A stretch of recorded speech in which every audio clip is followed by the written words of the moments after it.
minha gente, a paz do Senhor e uma boa tarde de salvação para todos os ouvintes dessa tarde. Que Deus em Cristo venha iluminar sua mente e seu coração, para que você seja alimentado da palavra. Quando neste momento eu quero falar sobre o cidadão e a cidadã do céu. E nós vamos estar meditando aqui no livro de Salmo, no número 15. Nós vamos estar uns 2 ou 3 dias falando sobre essa questão do cidadão do céu. E aqui está escrito assim, o título que traz é este: o verdadeiro cidadão dos céus. Senhor, quem habitará no teu tabernáculo? Quem morará no teu santo monte? Aquele que anda em sinceridade e pratica justiça e fala verazmente, segundo o seu coração. Nós vamos meditar nesses 2 versículos agora, e na próxima oportunidade nós estaremos dando sequência aos versos 3, o 4 e o 5. Então, aqui nesse verso, o primeiro que diz assim: Senhor, quem habitará? Quer dizer, habitar não é simplesmente fazer uma visita.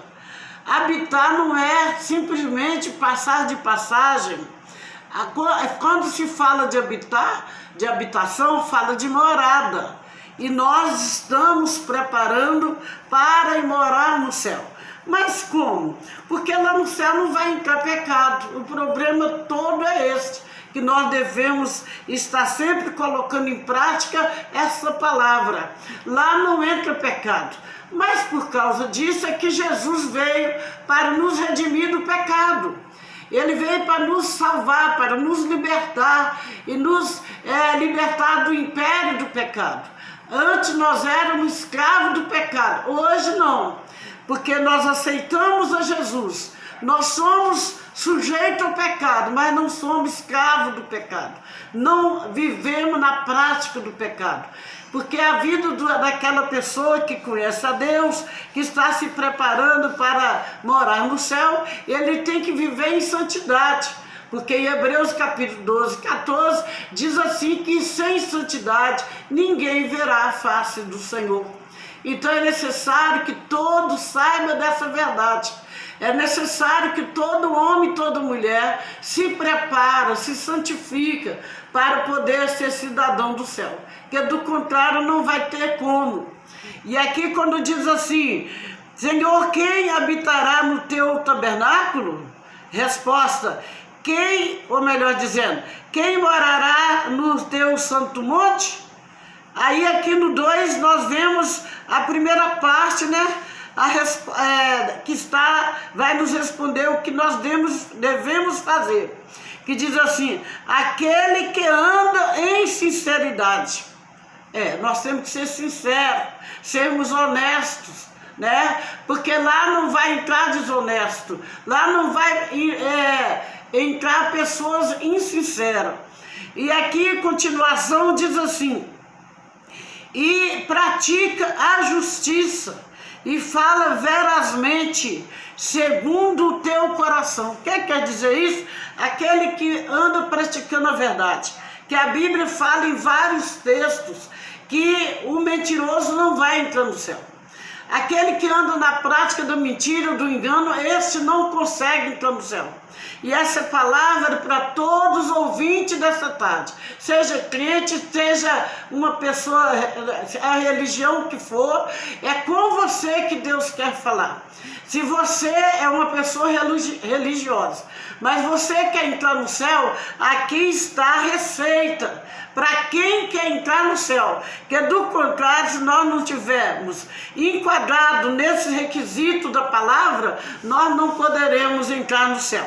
Então vamos ver aqui: aquele que anda em sinceridade e pratica justiça e fala verdade, segundo o seu coração. Lá no livro de Mateus, capítulo 5, verso 37, diz assim: seja o seu sim, sim, o não, não, porque o que passa disso é procedência do diabo.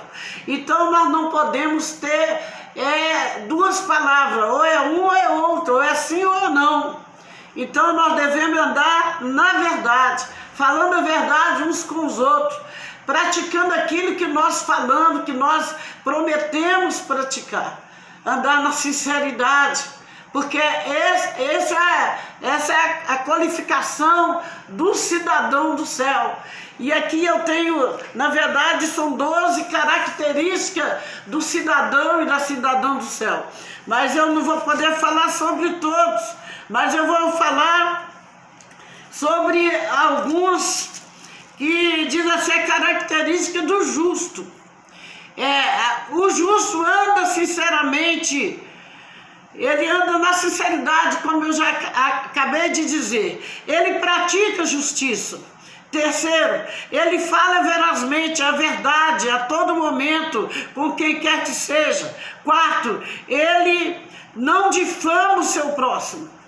Tem pessoas que têm prazer em difamar o seu próximo, envergonhá-lo, fazer ele ficar intimidado, constrangido. Nós não podemos fazer assim com o nosso próximo. Independente de que ele seja amigo, seja irmão, nós não podemos agir dessa forma com as pessoas, defamando. Pelo contrário, nós devemos sempre lutar para tapar os erros das pessoas, não concordar com os erros dela, mas não expor publicamente os erros das pessoas, porque todos nós somos errôneos, todos nós praticamos o erro. E nós precisamos da misericórdia de Deus e de uns para com os outros, perdoando-nos uns aos outros. Quarta característica, desculpa aí, a quinta, não faz mal ao próximo. Então nós não devemos fazer mal a ninguém, pois lá em Romanos diz que é para nós pagarmos o mal com o bem. Nunca devolver a mesma moeda. Tem pessoas que até mesmo que diz que são cidadão do céu, está esperando Jesus, mas ele não pode ser ofendido em parte alguma. Se alguém pisa no seu calo, ele quer devolver, ele fala, não vou perdoar, eu vou pagar com a mesma moeda. Não é assim. A Bíblia nos orienta a não agir dessa forma. Nós temos que pagar o mal com o bem. Se a pessoa falou mal de você, fala bem dela. Se ela deseja mal para você, honra ela, perdoa, ama. Que a Bíblia diz, o próprio Jesus dizendo, amai os vossos inimigos e orar pelos que vos perseguem. Vamos lá, a sexta característica.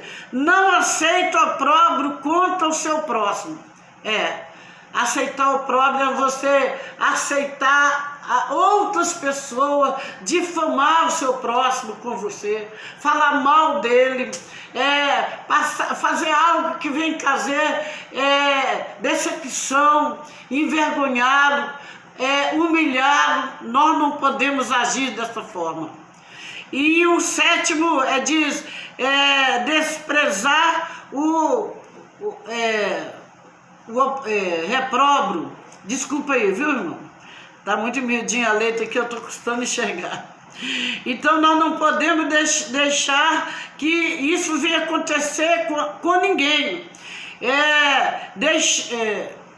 Eu vou até parar por aqui, que a letra está muito miúda e não está dando para me ler.